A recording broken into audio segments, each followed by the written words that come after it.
2 ദിനവൃത്താന്തം അധ്യായം 32. സെന്നാകെരീബിന്റെ ആക്രമണം.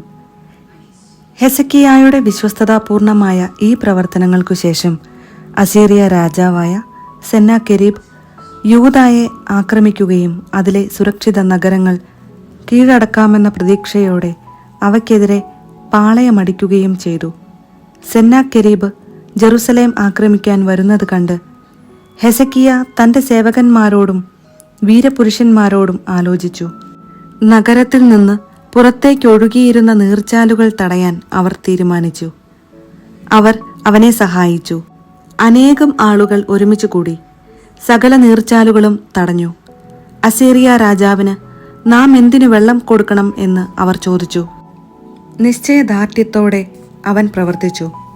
പൊളിഞ്ഞു കിടന്ന മതിലിന്റെ കേടുപാടുകൾ തീർത്തു. അതിനു മുകളിൽ ഗോപുരങ്ങൾ പണിതുയർത്തി. ചുറ്റും ഒരു കോട്ട കൂടി നിർമ്മിച്ചു. ദാവീദിന്റെ നഗരത്തിലെ മില്ലോ ശക്തിപ്പെടുത്തി. ആയുധങ്ങളും പരിചകളും ധാരാളമായി ഉണ്ടാക്കി. അവൻ ജനത്തിന് പടത്തലവന്മാരെ നിയമിച്ചു.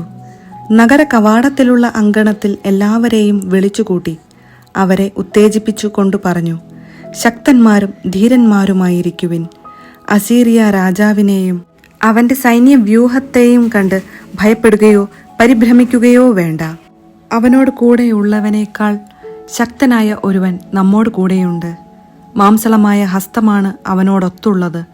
നമ്മോട് കൂടെയുള്ളത് നമ്മുടെ ദൈവമായ കർത്താവും. അവിടുന്ന് നമ്മെ സഹായിക്കുകയും നമുക്ക് വേണ്ടി പൊരുതുകയും ചെയ്യും. യൂദാ രാജാവായ ഹെസക്കിയായുടെ വാക്കുകൾ ജനത്തിന് ധൈര്യം പകർന്നു.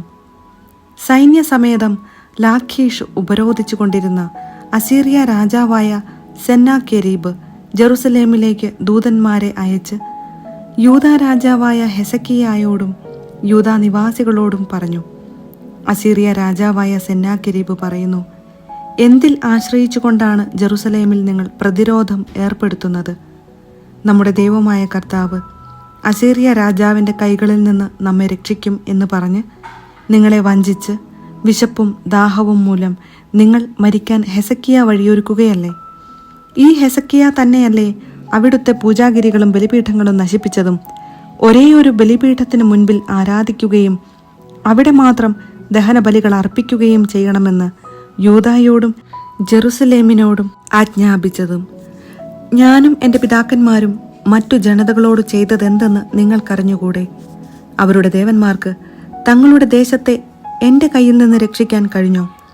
എൻ്റെ പിതാക്കന്മാർ നിശേഷം നശിപ്പിച്ച ആ ജനതകളുടെ ദേവന്മാരിൽ ആർക്കാണ് തൻ്റെ ജനത്തെ എൻ്റെ കയ്യിൽ നിന്ന് രക്ഷിക്കാൻ കഴിഞ്ഞത്?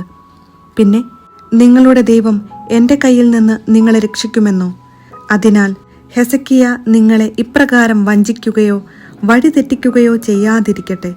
അവനെ വിശ്വസിക്കരുത്. എൻ്റെയോ എൻ്റെ പിതാക്കന്മാരുടെയോ കൈകളിൽ നിന്ന് തൻ്റെ ജനത്തെ രക്ഷിക്കാൻ ഒരു ജനതയുടെയും രാജ്യത്തിൻ്റെയും ദേവന് കഴിഞ്ഞിട്ടില്ല. പിന്നെ നിങ്ങളുടെ ദൈവം എൻ്റെ കൈകളിൽ നിന്ന് നിങ്ങളെ എങ്ങനെ രക്ഷിക്കും? ദൈവമായ കർത്താവിനും അവിടുത്തെ ദാസനായ ഹെസക്കിയായ്ക്കും എതിരെ ആ ദൂതന്മാർ കൂടുതൽ നിന്ദനങ്ങൾ ചൊരിഞ്ഞു. ഇസ്രായേലിൻ്റെ ദൈവമായ കർത്താവിനെ നിന്ദിച്ചുകൊണ്ട് അസീറിയ രാജാവ് ഇപ്രകാരം എഴുതി, ജനതകളുടെ ദേവന്മാർ തങ്ങളുടെ ജനതകളെ എൻ്റെ കയ്യിൽ നിന്ന് രക്ഷിക്കാതിരുന്നതുപോലെ ഹെസക്കിയായുടെ ദൈവം തൻ്റെ ജനത്തെ എൻ്റെ കയ്യിൽ നിന്ന് രക്ഷിക്കുകയില്ല. കോട്ടയുടെ മുകളിൽ നിന്ന് ജെറുസലേം നിവാസികളെ സംഭീതരാക്കി നഗരം പിടിച്ചടക്കാൻ വേണ്ടി യൂദാ ഭാഷയിൽ അവർ ഉച്ചത്തിൽ വിളിച്ചു പറഞ്ഞു. ജെറുസലേമിലെ ദൈവത്തെക്കുറിച്ച് ഭൂമിയിലെ ജനതകളുടെ ദേവന്മാരെ കുറിച്ചെന്നതുപോലെ അവർ സംസാരിച്ചു. അവയാകട്ടെ മനുഷ്യന്റെ കരവേല മാത്രമാണ്. ഹെസക്കിയ രാജാവും ആമോസിന്റെ മകനായ യേശയ്യാ പ്രവാചകനും സ്വർഗത്തിലേക്ക് സ്വരമുയർത്തി പ്രാർത്ഥിച്ചു. കർത്താവ് ഒരു ദൂതനെ അയച്ചു. അവൻ അസീറിയ രാജാവിൻ്റെ പാളയത്തിലെ വീരയോദ്ധാക്കളെയും സേനാധിപന്മാരെയും സേവകന്മാരെയും വെട്ടിവീഴ്ത്തി. സെന്നാകെരീബ് ലജ്ജിച്ചു മുഖം താഴ്ത്തി സ്വദേശത്തേക്ക് മടങ്ങി. അവൻ തൻ്റെ ദേവന്റെ ആലയത്തിൽ പ്രവേശിച്ചപ്പോൾ സ്വപുത്രന്മാരിൽ ചിലർ അവനെ വാളിനിരയാക്കി. അങ്ങനെ കർത്താവ് അസീറിയ രാജാവായ സെന്നാകെരീബിൻ്റെയും മറ്റു ശത്രുക്കളുടെയും കൈകളിൽ നിന്ന് ഹെസക്കിയായെയും ജെറുസലേം നിവാസികളെയും രക്ഷിച്ചു. അവരുടെ അതിർത്തികളിൽ സ്വസ്ഥത നൽകി. വളരെ പേർ ജെറുസലേമിൽ കർത്താവിന് കാഴ്ചകൾ കൊണ്ടുവന്നു. യൂദാ രാജാവായ ഹെസക്കിയായ്ക്ക് വിലപിടിപ്പുള്ള സമ്മാനങ്ങളും നൽകി. അന്നു മുതൽ ജനതകളുടെ മുൻപിൽ അവൻ ബഹുമാനിതനായി. ഹെസക്കിയ രോഗം പിടിപെട്ട് മരണത്തോടടുത്തു. അവൻ കർത്താവിനോട് പ്രാർത്ഥിച്ചു. അവിടുന്ന് അവന് ഉത്തരമരുളി, ഒരു അടയാളവും കൊടുത്തു. എന്നാൽ അവൻ തനിക്കു ലഭിച്ച നന്മകൾക്ക് നന്ദി പ്രകടിപ്പിച്ചില്ല. അവൻ അഹങ്കരിച്ചു. അതിനാൽ അവൻ്റെയും യൂദായുടെയും ജെറുസലേമിൻ്റെയും മേൽ ക്രോധം ജ്വലിച്ചു. എന്നാൽ തൻ്റെ അഹങ്കാരത്തെക്കുറിച്ച് അവനും അവനോടൊത്ത് ജെറുസലേം നിവാസികളും അനുതപിച്ചതിനാൽ കർത്താവിൻ്റെ ക്രോധം ഹെസക്കിയായുടെ കാലത്ത് അവരുടെ മേൽ പതിച്ചില്ല. ഹെസക്കിയ വളരെ സമ്പന്നനും വലിയ കീർത്തിമാനും ആയിരുന്നു. വെള്ളി, സ്വർണം, രത്നങ്ങൾ, സുഗന്ധദ്രവ്യങ്ങൾ, പരിചകൾ, വിലപിടിപ്പുള്ള വിവിധതരം പാത്രങ്ങൾ എന്നിവ സൂക്ഷിക്കാൻ അവൻ ഭണ്ഡാരങ്ങൾ നിർമ്മിച്ചു. ധാന്യം, വീഞ്ഞ്, എണ്ണ എന്നിവയ്ക്കായി സംഭരണശാലകളും ആടുമാടുകൾക്ക് ആലകളും പണിതു. അവൻ തനിക്കു വേണ്ടി നഗരങ്ങൾ പണിയുകയും ആടുമാടുകളെ സമ്പാദിക്കുകയും ചെയ്തു. ദൈവം അവന് വളരെയധികം സമ്പത്ത് നൽകിയിരുന്നു. ഗീഹോൻ അരുവിയുടെ മുകളിലെ കൈവഴി തടഞ്ഞ് ജലം ദാവീദിന്റെ നഗരത്തിന്റെ പടിഞ്ഞാറു ഭാഗത്തേക്ക് തിരിച്ചുവിട്ടത് ഈ ഹെസക്കിയായാണ്. തന്റെ എല്ലാ ഉദ്യമങ്ങളിലും അവന് വിജയമുണ്ടായി. ദേശത്ത് സംഭവിച്ച അടയാളത്തെപ്പറ്റി അന്വേഷിക്കുന്നതിന് ബാബിലോൺ പ്രഭുക്കന്മാരയച്ച ദൂതന്മാരുടെ കാര്യത്തിൽ സ്വന്തം ഇഷ്ടം അനുസരിച്ച് പ്രവർത്തിക്കാൻ ദൈവം അവനെ അനുവദിച്ചു. അത് അവനെ പരീക്ഷിക്കുന്നതിനും അവന്റെ ഉള്ളറിയുന്നതിനും വേണ്ടി ആയിരുന്നു.